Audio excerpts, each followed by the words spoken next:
se a música ela existe precisamente para isso, e foi assim que Platão a compreendeu, e foi assim que muitas civilizações antigas a compreenderam, tá certo? E, por exemplo, usando a música para criar um ritmo no trabalho. Por exemplo, os plantadores e colhedores, na hora da colheita, vão agindo ritmicamente levados por uma melodia. Né? Então, é evidente que a música tem uma função social e essa função existe em razão do ouvinte, em razão do efeito que ela desencadeia. Você vê aqui no esquema das artes liberais, a música é associada ao planeta Marte, que é o planeta das artes marciais, das artes militares, tá certo? E eu não preciso enfatizar a importância que a música teve na disciplina dos exércitos. Não é isso?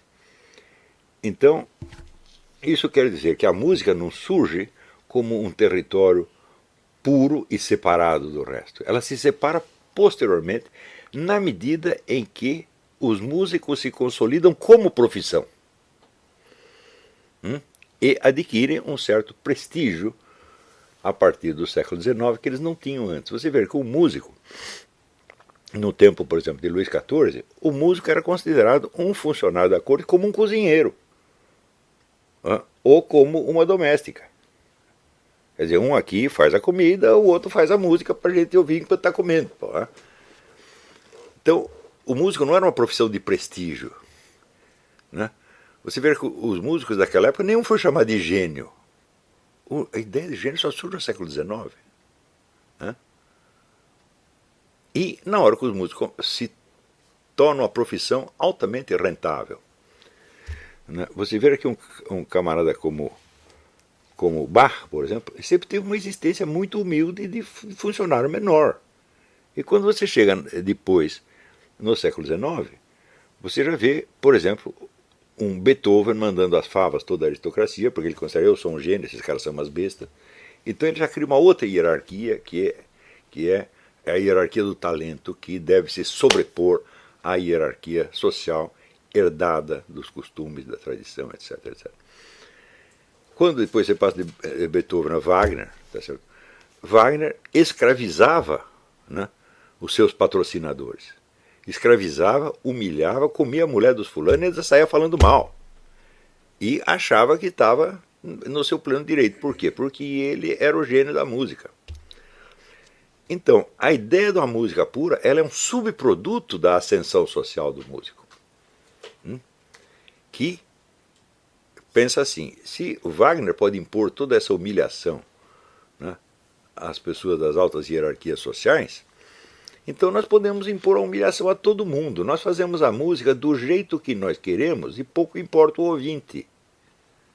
Então isso cria uma espécie de imperialismo musical, onde os músicos compõem para outros músicos. Né? Eu fiz essa música para quem compreende as escalas, para quem compreende a lógica da música, e se você não compreende, você é um profano. Então a música se torna um negócio esotérico, evidentemente. Né?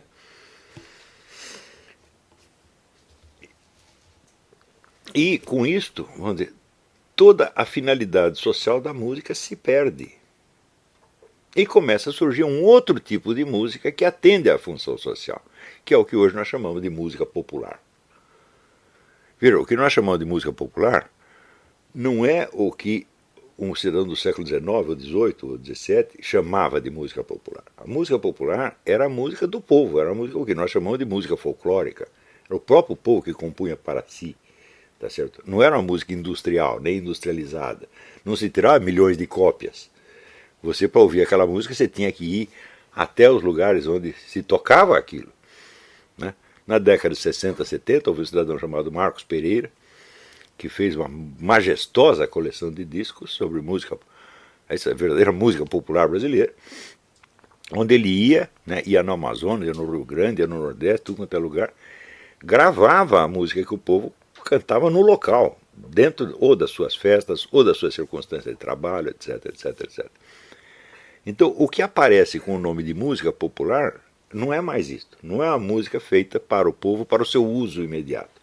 É feita por músicos para a produção em grande escala e a comercialização. É claro que isto modifica totalmente o panorama e é uma música já totalmente diferente da antiga música popular, bem como diferente da música clássica. É um fenômeno que só existe a partir do século XX. Se não existisse, vamos dizer, os discos, o rádio, a TV, não existiria isto. Tá certo? Então, nós podemos chamá-la a coisa mais... O termo mais certo não é música popular, é música industrial. Existindo, é claro, várias interfaces, indivíduos que vêm da música popular e se encaixam depois dentro da música industrial. Um exemplo é o famoso Luiz Gonzaga, o Rei do Baião.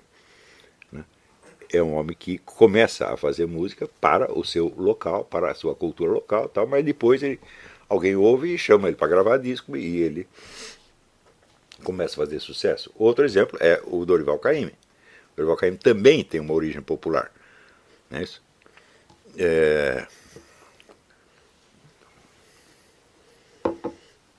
Então, existem casos intermediários, interfaces, etc., mas de qualquer modo, a distinção entre a música popular e a música industrial é bastante nítida, porque a música industrial começa a ter as suas próprias regras, que não tem nada a ver com as regras da música popular.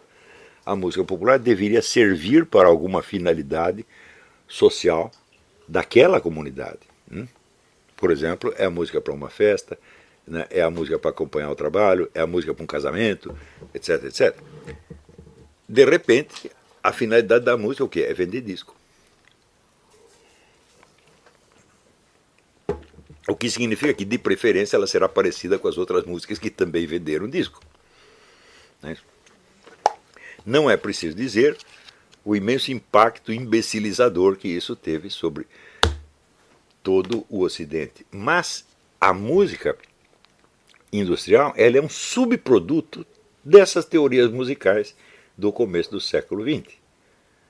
Desse isolamento entre a música e a sua finalidade social. Então, lembra o que eu falei na última aula sobre a questão da filosofia nas universidades? Que a filosofia ela se transforma, no começo do século XX, ela se transforma entre o começo do século XX e o fim da Segunda Guerra. São datas diferentes em lugares diferentes. Ela se transforma numa profissão técnica, graças à introdução da filosofia analítica e da redução da filosofia à lógica, sobretudo lógica matemática. Então ela se transforma uma profissão técnica e ela perde, então, a sua função social. Ela se torna uma filosofia feita para filósofos, né? Aquele que dizia o John Dewey, onde você lê, né? A crítica a uma crítica feita à crítica sobre outra crítica, né? E assim fica tudo funcionando em circuito fechado e ao mesmo tempo que se aprimora aquilo tecnicamente, dando aos praticantes desta coisa um sentimento de superioridade infinita em relação aos profanos, que não são capazes de falar naquela língua ou que não querem falar naquela língua, né? Na mesma medida, a filosofia vai perdendo a sua função social e abre espaço para as ideologias de massa. Não é isso? Como explicou o Eric Voegelin, né?